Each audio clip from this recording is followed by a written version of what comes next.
I'm considering, or a publisher is considering bringing out a series of my true crime articles as like one collection would be called Justice Gone Haywire, about instances in which people were unjustly convicted of crimes. Okay. And because I've written on that topic several times, where, for example, one of the classic examples would be the Scottsboro Boys, who were repeatedly convicted of rape, but they didn't commit the rape. Another example um, is the case of Roscoe Fatty. He was called Fatty Arbuckle, but in his private life, he always wanted people to call him Roscoe, not Fatty. And he was a silent film actor. And a woman named Virginia Rappe died at his home, and he was persecuted for supposedly having sexually abused her to death, which again never happened. And there are several other cases where justice has gone wrong. That's one collection. Another collection is They Didn't Mean to Do It, which involves where there was criminal neglect or criminality, but it was an accident. And there are several cases that I wrote about. Busby Berkeley, from the same era as Arbuckle, this silent movie era. He accidentally killed one person in a car accident.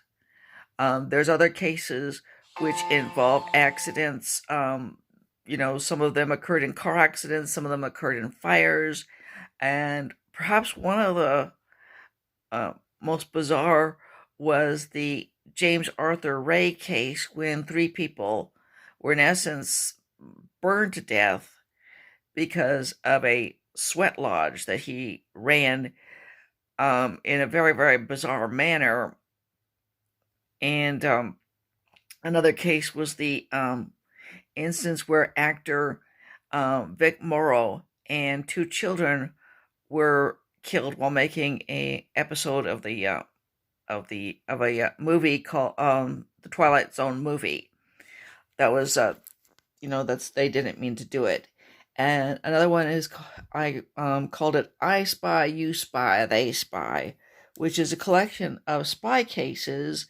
I started it out with the case of Mata Hari, who, despite her reputation, was not much of a spy. She was a very poor spy. And I include the case of Alger Hiss, the case of Christopher Boyce and Andrew Dalton Lee, and the case of Jonathan Pollard, which I also think is a justice gone wrong case. Even though Pollard was guilty, the fact that he served decades behind bars for spying for an ally constitutes, in my opinion, a miscarriage of justice. And then the fourth group is the bloodied and the broken, which are stories which are particularly heartbreaking. And often, oddly enough, your heart can break to some extent, for the criminal as well as for the victim, because very often today's victimizer was yesterday's victim.